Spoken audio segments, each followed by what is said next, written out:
읽고 여러분 한 절 읽고 교도가도록 하겠습니다. 출애굽기 14장 1절로부터 14절 말씀입니다.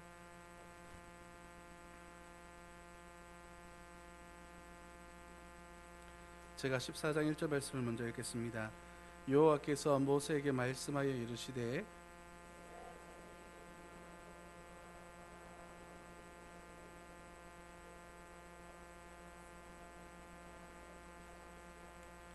바로가 이스라엘 자손에 대하여 말하기를 그들이 그 땅에서 멀리 떠나 광야에 갇힌 바 되었다 하리라.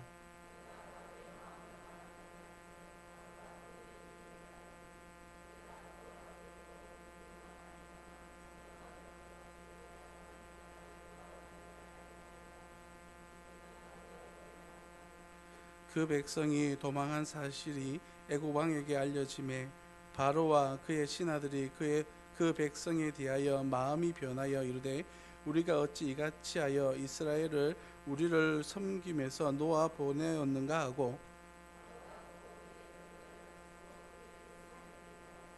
선발된 병거 600대와 애굽의 모든 병거를 동원하니 지휘관들이 다 거느렸더라.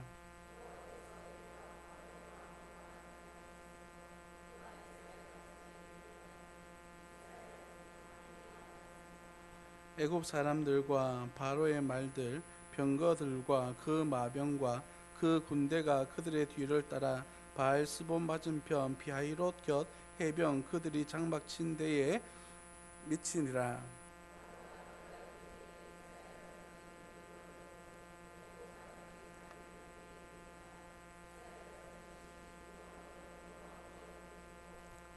그들이 또 모세에게 이르되 애굽에 매장지가 없어서 당신이 우리를 이끌어내어 이 광야에서 죽게 하느냐?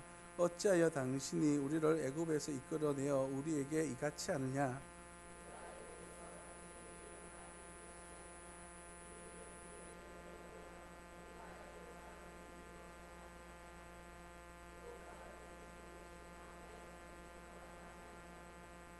모세가 백성에게 이르되 너희는 두려워하지 말고 가만히 있어서 여호와께서 오늘 너희를 위하여 행하시는 구원을 보라.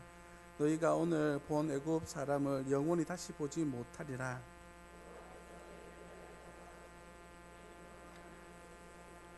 아멘. 광고 말씀 하나 드리도록 하겠습니다. 1여전대 수련회가 내일부터 시작되어져서 9일까지 무학산 수양원에서 있게 됩니다. 교회 출발은 8월 7일 내일 오후 2시에 있습니다. 오늘 우리가 함께 읽은 말씀을 가지고 홍해를 건너다 라고 하는 제목으로 말씀을 나누고자 합니다. 하나님께서는 이스라엘 백성들을 무리하지 않도록 인도하셔서 약속의 땅 가나안을 향하여 출발하도록 하셨습니다. 하나님께서는 낮에는 구름 기둥으로 밤에는 불 기둥으로 인도하셔서 사막 날씨 가운데서도 지치지 아니하고 하나님의 인도하심을 받으며 걸어갈 수 있도록 그 환경 또한 인도하시고 계셨던 것입니다. 그래서 그들의 삶 속에 이스라엘 백성들의 마음 속에 하나님으로 말미암은 뜨거운 열정과 은혜가 넘쳐났을 것입니다. 바로 오늘 본문 앞서게 있었던 내용들이 우리가 잘 알고 있는 10가지 재앙이 있었던 사건이고, 그리고 그 은혜로 말미암아 광야로 출발했던 400년이라고 하는 오랜 시간 동안에 종으로 잡혀 살다가 하나님께서 자유하게 하여 주심과 또한 그 인도하심을 따라서 광야로 나왔기에 그들은 힘있고 권세 있는 모습으로 광야길을 출발하게 된 것입니다. 그런데 하나님께서 인도하시는 길은 조금 독특한 모습을 보여주고 있습니다. 왜냐하면 그들이 가는 길은 좀 더 짧은 길이 있었음에도 불구하고 하나님은 조금 먼 길로 인도하십니다. 오늘의 본문은 아닙니다만은 13장 17절 말씀에 보면 이렇게 기록합니다. 바로가 백성을 보낸 후에 블레셋 사람의 땅의 길은 가까울지라도 하나님이 그들을 그 길로 인도하지 아니하셨으니 이는 하나님이 말씀하시기를 이 백성이 전쟁을 하게 되면 마음을 돌이켜 애굽으로 돌아갈까 하였습니다 라고 기록하고 있습니다. 그들 가운데에 이 길을 선택하게 하신 이유는 하나님의 또 다른 은혜요 인도하심이라는 사실을 분명하게 이야기하고 있는 것입니다. 그들 가운데 어려운 일이 닥치게 되면 더 이상 하나님을 따르지 않고 애굽으로 돌아설까 하여 하나님께서 광야길로 이끄셨다라고 말씀하시는 겁니다. 그런데 오늘 본 말씀은 갑자기 다른 이야기가 등장하기 시작합니다. 하나님을 찬양하고 하나님 앞에 은혜를 누렸던 이스라엘 백성들의 입술 가운데에서 하나님을 불평하고 불만하는 장면들로 가득 채우고 있기 때문입니다. 왜냐하면 저들을 놓아 보내어줬던 이스라엘 애굽 백성들이 그 군대를 일으켜서 이스라엘 백성들을 죽여갖고 있기 때문입니다. 그 이유에 대하여서 2절 말씀은 이렇게 이야기합니다. 바다와 믹돌 사이의 비아이롯 앞 곧 바알스본 맞은편 바닷가에 장막을 치게 하라라고 하나님께서 말씀하고 계십니다. 성도 여러분, 지금 장막을 치라고 하는 곳이 바닷가입니다. 다시 말해서 더 이상 앞으로 나아갈 수 있는 환경이 없는 것입니다. 바로의 마음속에는 그들이 광야에 갇혔도다라고 3절에 말씀하고 있는 것처럼 그 상황 속에 모여져 있는 모습이 마치 길을 잃은 백성들처럼, 방황하고 있는 백성들처럼 여겨졌던 것입니다. 그래서 군대를 모으고 그들을 추격하기 시작합니다. 성도 여러분, 부모 말씀에 등장하는 이 홍해라고 하는 것은 우리가 살아가고 있는 인생길 가운데에 우리를 가로막고 있는 어려움들, 두려움들을 상징하고 있습니다. 우리가 살아가고 우리가 믿음 생활하는 데 있어서 우리로 하여금 낙심하게 하고 상처를 내게 하는 모든 어려움들을 이러한 홍해라고 가정해 볼 수도 있는 것입니다. 어릴 때 읽었던 천녀역정이라고 하는 존 번연의 책 가운데에 멸망시를 떠난, 장망성을 떠난 크리스천이 길을 가는 과정이 나와 있습니다. 믿음의 길을 시작하였는데 그 앞에는 평탄한 길이 놓여져 있는 것이 아니라 험하고 어려운 길들이 기다리고 있었습니다. 어려움의 산을 지나고 겸손의 골짜기에서 악마와 싸우게 되고 죽음의 그늘질 골짜기에서 끝없는 늪의 고난의 길을 지나게 됩니다. 허영의 저자를 지나게 될 때에 체포되어져서 재판도 받았습니다. 의심의 성에 들어갔을 때에 절망자라고 하는 사람을 만나 이제 자살해라 라고 하는 권고까지 받게 됩니다. 이 모든 시련을 읽으며 결국 천국문에 이르게 된다는 것이 바로 이 철로역정의 이야기인데, 하나님의 완성된 천국에 이를 때까지 끊임없이 그는 도전받게 되고 어려움의 길을 걷게 되는 것입니다. 이것이 바로 우리 앞에 놓여져 있는 홍해요, 우리의 뒤를 따라오는 애굽의 군대와도 같은 것입니다. 오늘 본 말씀을 자세히 살펴보면 이 길로 인도하시는 분이 바로 하나님이라고 하는 사실을 알 수가 있습니다. 하나님께서 이스라엘 백성들을 향하여서 이렇게 이야기합니다. 2절입니다. 이스라엘 자손에게 명령하여 돌이켜 바다와 믹돌 사이의 비아리롯 앞으로 가라라고 말하고 있습니다. 돌이켜라 라고 말합니다. 이들은 처음부터 이 길을 선택했던 것은 아닙니다. 하나님께서 안전한 길로 인도하시다가 그 길을 돌이켜서 그 방향을 막다른 골목으로 몰아넣고 있는 것입니다. 더 이상 행진할 수 없는 바닷가, 더 이상 앞으로 나아갈 수 없는 막막한 상황, 그들이 더 이상 무언가 소망을 두고 걸어갈 수 없는 그런 막막함 속에 갇혀지게 된 것입니다. 그런가 하면 뒤에서는 모래바람을 일으킨 6,000명의 군사들과 병거들과 마병들을 일으켜서 달려오는 위험천만한 상황 속에 노출되어진 이스라엘 백성들, 그들 입술 가운데에서 불평과 불만이 나오는 것 당연한 이야기인 줄도 모르겠습니다. 그러나 하나님께서 무엇 때문에 이 광야로 이끄셨을까? 무엇 때문에 이 홍해라고 하는 바닷가에 서게 하셨을까라고 하는 질문을 던져보지 않을 수가 없습니다. 하나님께서 이곳으로 향하게 하시는 첫 번째 이유는, 홍해로 가로막으신 첫 번째 이유는 무엇이냐면 이스라엘 백성들이 바라봐야 될 목적지가 어디인지를 분명히 보기 위함입니다.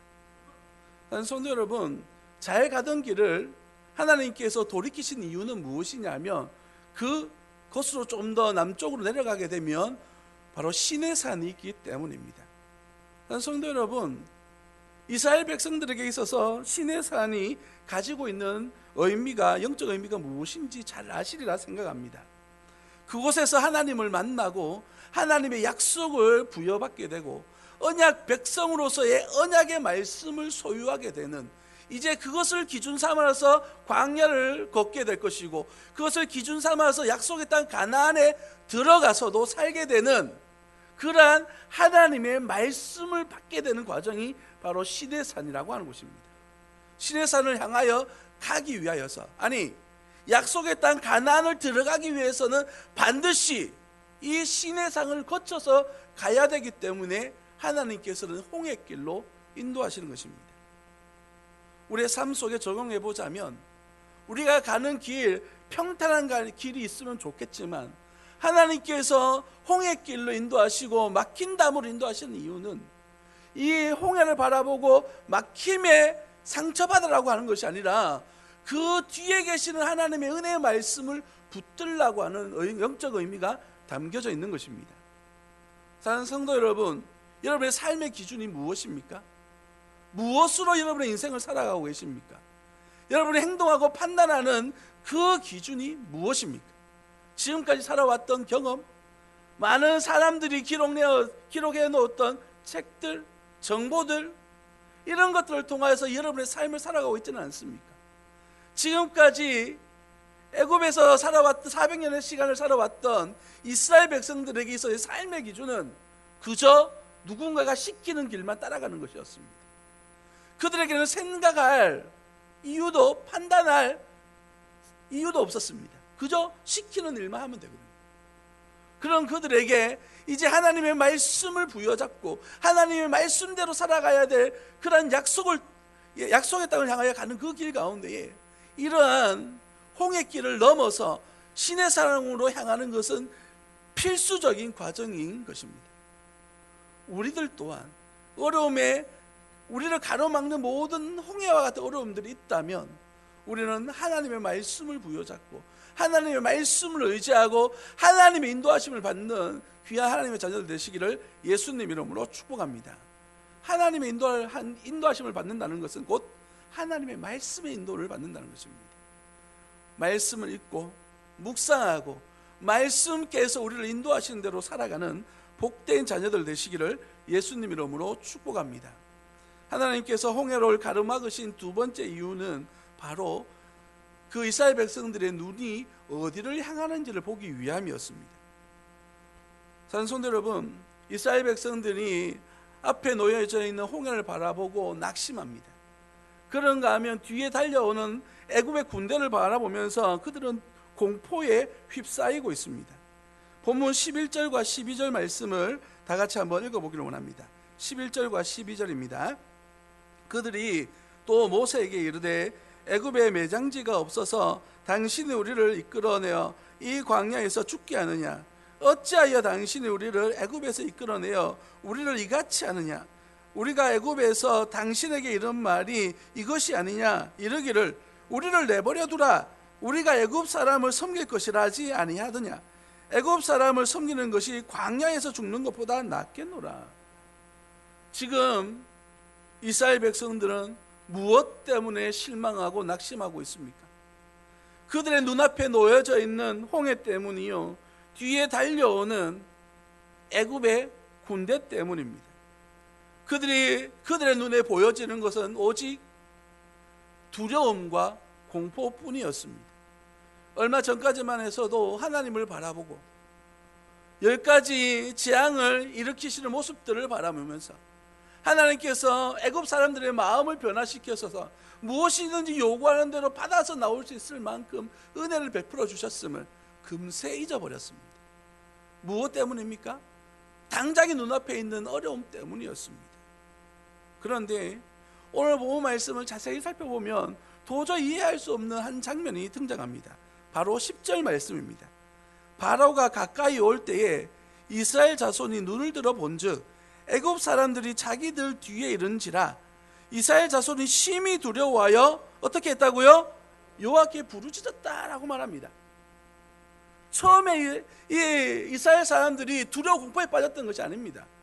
이 두려움이 다가올 때에, 애굽의 군대가 다가올 때 그들은 먼저 하나님 앞에 부르짖고 있습니다. 기도했다는 말이죠.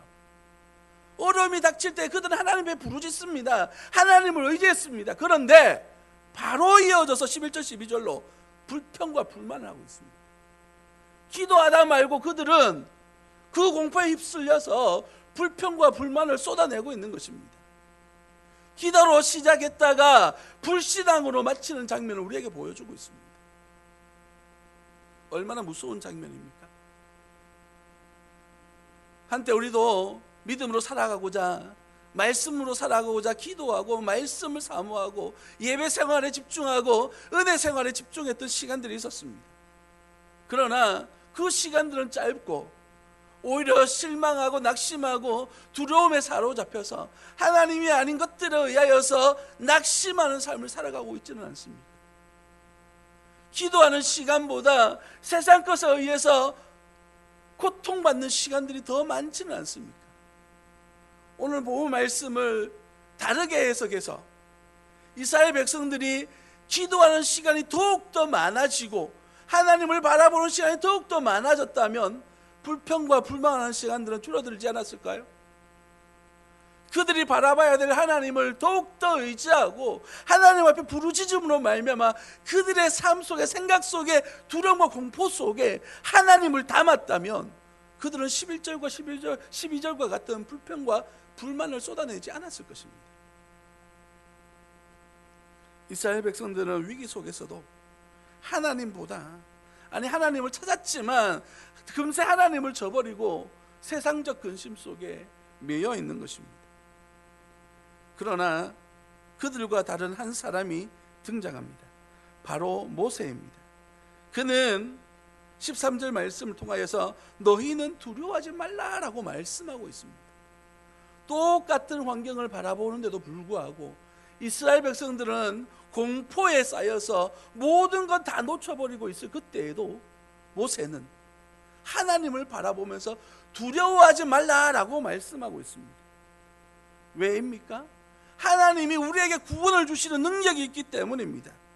13절 말씀을 보시면 모세가 백성에게 이르되 너희는 두려워하지 말고 가만히 서서 여호와께서 오늘 너희를 위하여 행하시는 구원을 보라 라고 말하고 있습니다. 여러분, 말씀을 자세히 보시면 10절에서 보면 이스라엘 백성들이 이스라엘 자손이 눈을 들어 본적이라고 말하면서 애굽 사람들을 바라봅니다. 하지만 모세는 두려워하지 말고 가만히 서서 여호와께서 오늘 너희를 위하여 행하시는 구원을 보라라고 말하고 있습니다. 보는 것이 다릅니다. 애굽 사람들은, 이스라엘 사람들은 애굽 사람들을 바라보고 있지만 모세는 하나님을 바라보고 있습니다. 하나님 손에 들려진 구원을 바라보고 있는 것입니다. 하나님 손에 있는 은혜를 바라보고 있는 것이죠. 이것이 우리를 살게 하고 우리로 하여금 능력이 있게 하는 은혜인 줄 믿습니다. 사람들은 무엇을 보느냐에 따라서 그 차이와 결과를 만들어냅니다. 실망스럽고 고통스럽고 약한 것들을 바라보는 사람들은 언제나 가슴 조이면서 어떡하나 전전긍긍하겠지만, 믿음으로 주님을 바라보는 사람들은 하나님께서 우리를 위하여 행하시는 구원의 은혜를 보게 될 것입니다. 14절 말씀을 다 같이 한번 읽어보겠습니다. 여호와께서 너희를 위하여 싸우시리니 너희는 가만히 있을지니라. 하나님께서 대신 싸워주시리라 말씀하십니다. 그저 가만히 서서 무엇하라고 말씀하십니까?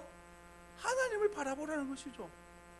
여기서 본문 말씀을 잘못 오해하셔서 그냥 가만히 서 있는 것은 하나님의 뜻이 아닙니다. 하나님의 뜻은 가만히 서서 하나님께서 어떻게 일하시는지를 바라보라고 하는 은혜의 삶을 소망하라는 것을 의미하는 것입니다.